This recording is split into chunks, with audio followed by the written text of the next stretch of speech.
नमस्कार दोस्तों अजीत पवार को आखिर क्या हुआ है। वो महायुति के साथ हैं, महायुति का हिस्सा है, लेकिन इसके बावजूद बाकी जो सहयोगी दल हैं, चाहे बीजेपी हो या फिर शिवसेना शिंदे गुट हो, उसके साथ उनकी तल्खियां बढ़ती जा रही हैं। आप याद कीजिए, सबसे पहले अजीत पवार ने योगी आदित्यनाथ के दिए हुए नारे बटोगे तो कटोगे का विरोध कर दिया। उसके बाद देवेंद्र फडणवीस से उनका पंगा हो गया, खुलेआम ये लड़ाई सबके सामने आ गई। दरअसल देवेंद्र फडणवीस ने यह कह दिया था कि अजीत पवार का फायदा हमको लोकसभा चुनाव में नहीं हुआ, इसी वजह से हम कमजोर पड़ गए और जो इंडिया गठबंधन है वो मजबूत हो गया। महायुति लोकसभा के चुनाव में 17 सीटों पर सिमट गया था।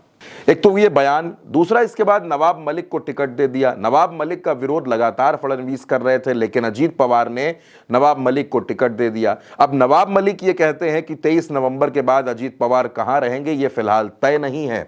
यानी ये तमाम जो बयान थे ये बता रहे थे कि अजीत पवार महायुति में भी हैं जरूर, लेकिन उनका उतना ज्यादा जो सामंजस्य होना चाहिए बाकी दलों से, बाकी नेताओं से, वो है नहीं।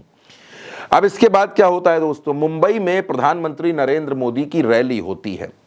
नरेंद्र मोदी महायुति के प्रत्याशियों के लिए वोट मांगने आते हैं, लेकिन इस रैली के मंच से अजीत पवार नदारद रहते हैं। एकनाथ शिंदे इस मंच पर नजर आते हैं, फडणवीस इस मंच पर नजर आते हैं, लेकिन अजीत पवार प्रधानमंत्री नरेंद्र मोदी की रैली में शामिल नहीं होते।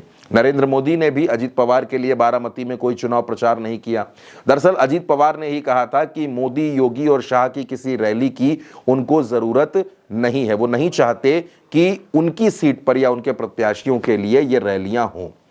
अब दोस्तों वजह क्या है, आखिर क्यों अजीत पवार भारतीय जनता पार्टी से लगातार दूरियां बना रहे हैं? और अब दोस्तों ये खबर देखिए, इस खबर में लिखा हुआ है कि मैं इस उम्र में उनको नहीं छोड़ सकता। ये कहना है अजीत पवार का। अजीत पवार ने ये बात कही है शरद पवार के लिए। शरद पवार उनके चाचा हैं। अजीत पवार ने कहा कि कोई ये कैसे सोच सकता है कि मैं इस उम्र में शरद पवार का साथ छोड़ सकता हूं। मैंने उनका साथ नहीं छोड़ा है, लेकिन पार्टी से अलग होना ये राजनीतिक मजबूरी थी।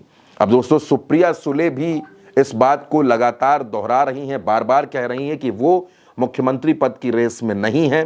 इधर शरद पवार भी एक तरफ वो बारिश में रैलियां करते हैं, दूसरी तरफ चिट्ठी लिखते हैं और ये अपील करते हैं कि जिन लोगों ने धोखा दिया, जिन लोगों ने पार्टी के साथ गद्दारी की, उनको, उन प्रत्याशियों को सबक जरूर सिखाया जाए। यानी कहीं ना कहीं दोस्तों अजीत पवार हो या शरद पवार हो, दोनों के दिल में एक दूसरे के लिए सॉफ्ट कॉर्नर जरूर है। और जैसे जैसे चुनाव नजदीक आ रहा है, जैसे जैसे चुनाव में वोट डालने जाने का दिन अब कुछ घंटे बचे हुए हैं, वैसे वैसे अजीत पवार के तेवर बदलते जा रहे हैं। अजीत पवार का रुख बदल रहा है। अजीत पवार बीजेपी के खिलाफ होते जा रहे हैं, बीजेपी के खिलाफ बोलते जा रहे हैं। ऐसे में सबसे बड़ा सवाल दोस्तों यही है कि 23 नवंबर के बाद जब नतीजे आएंगे, और अगर नतीजे महायुति के खिलाफ चले गए, क्योंकि तमाम सर्वे, चाहे आप दैनिक भास्कर का सर्वे देख लें, चाहे आप इलेक्टोरल एज का सर्वे देख लें, लोकपोल का सर्वे देख लें, लोक नीति का सर्वे देख लें, तमाम सर्वे इशारे कुछ ऐसे कर रहे हैं। तो क्या अजीत पवार 23 नवंबर के बाद कुछ ऐसा फैसला ले लेंगे जो महायुति के लिए, भारतीय जनता पार्टी के लिए बड़ी टेंशन वाला हो सकता है? इस खबर में फिलहाल दोस्तों मेरे साथ इतना ही। आप अपनी राय कमेंट बॉक्स में जरूर बताइएगा और उल्टा चश्मा यूसी को सब्सक्राइब जरूर करिएगा। नमस्कार।